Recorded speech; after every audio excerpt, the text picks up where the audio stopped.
Hey there, welcome back. Yesterday I was talking about reading this book called Renegades by Bruce Springsteen and Barack Obama, and the great thing about these two guys, obviously been around a while, but obviously very American, and definitely the context of what they talk about is about being born in the USA. I was born in South Africa, but I live in Australia, and got me thinking a little bit about what it means to be Australian and what a great lifestyle we do have over here. But there's certainly elements of views that Australians don't necessarily treat our Indigenous people that well and all that sort of stuff. And being from South Africa and being a dark-skinned person myself, I kind of understand some of the context. I've definitely experienced some level of racism here in Australia, but at the same time, if I really think about it, and this is where another great guy in Nelson Mandela, people look up to him, see him as a bit of a hero and definitely a person who's a champion of the people. Certainly changed the way South Africa was. But when you really think about why that is, it's because, the guy got persecuted for standing up for his own civil rights and, 27 years in prison, all that stuff. But what people really, resonate with and see was the fact that he came out and he wasn't.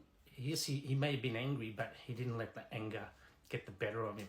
I talk a lot about, red brain and blue brain, and red brain's obviously that aggressive, defensive mindset, and that aggressive, defensive behaviour is what you see, right? People get angry, and you see violence sometimes and aggression towards stuff.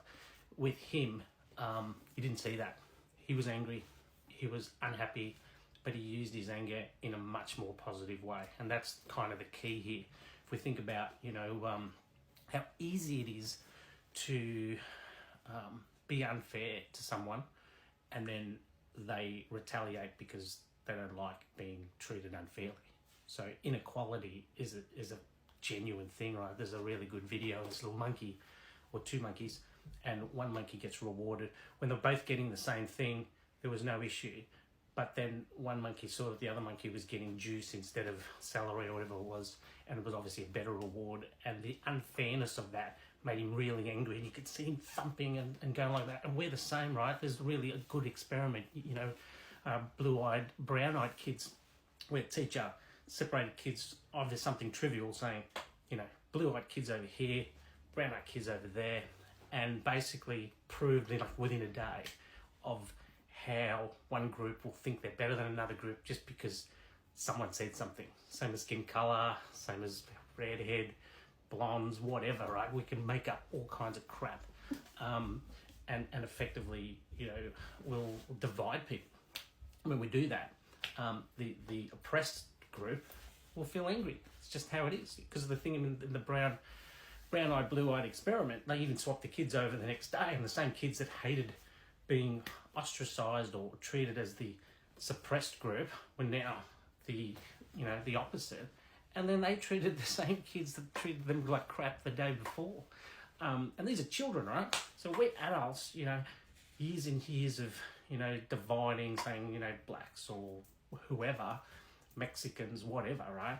We'll divide, and we do that, and we want to think of ourselves as being the better, but essentially, there's two parts to this. One is the people that are doing the oppressing, and then the reaction of those that are oppressed, right? Like if you look over history, civil rights in America, there was this group that, wanted to do it peacefully, and then there was a group who's like, nah, we can't do this peacefully, we've got to go there. If they're going to start being aggressive to us, we're going to be aggressive back, and there's kind of this argument around that. The thing about Black Lives Matter, for example, there's nothing wrong with being angry, but use it in a way that's not going to be super aggressive and get people offside. Because if you get, one of the great things about Black Lives Matter, right, it put a focus on the racism piece. But at the same time, there were groups that went out and did stupid things like going and looting and stealing stuff. How's that going to help your cause, right? The people that already think bad things about, say, black people or whatever, and then they see these people going out and stealing stuff and looting and being aggressive to people, it doesn't add any weight to your argument. It actually adds weight to their argument that's saying, oh, look at them, they're just aggressive. That's the great thing about that experiment I mentioned. You know, the language when you watch that video of the kids and go, oh yeah, that's exactly what a brown-eyed kid would do. You know, they show aggression, they're angry, and it just confirms there's a confirmation bias. You look for things that's going to actually confirm your bias towards something. So something as trivial as having blue eyes or brown eyes, as bizarre and stupid as it sounds, in one day, those kids were able to kind of attach certain behaviour to the colour of the eyes. Not the fact that they're being oppressed and being treated poorly compared to what they were, because the other kids got, you know, more bigger classroom, warmer classroom, air-conditioned classroom kind of stuff, whereas the other kids were kind of separated, right? So when you do that, people's natural instinct is a red brain response, which is either aggression or, you know, timid stuff, right? But the aggression is what you see, and that's where, you know, we look at crime rates and all that kind of stuff. When people are treated that way, they kind of show the behaviour you're expecting, because you're kind of not pushing them there, but they don't understand, or not don't understand, they don't necessarily realise how they're reacting and how that reaction is confirming what the other people are thinking. So, you know, understanding that and using your anger in a much more positive way, using a blue brain response to a red brain response.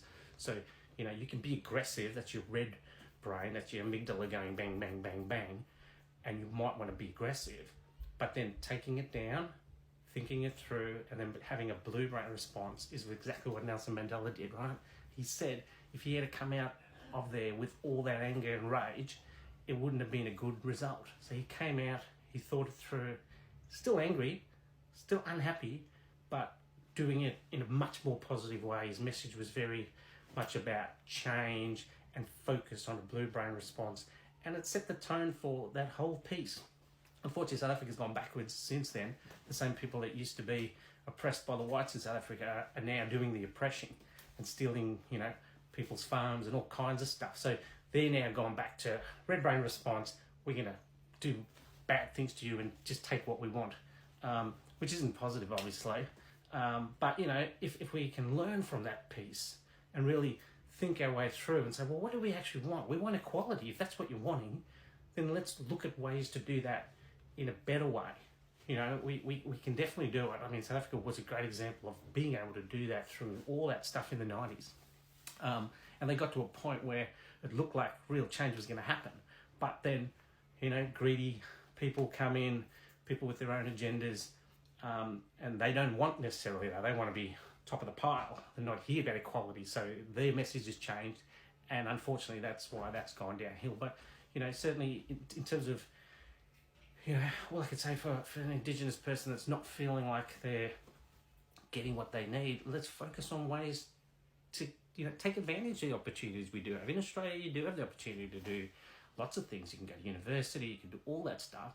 Being angry is fine, but use that anger to get yourself into a position where you're more influential, you're looking after yourself, you're not putting yourself in your own harm's way, or putting yourself in a position where you end up in prison, or you know, just adding another statistic to that stuff.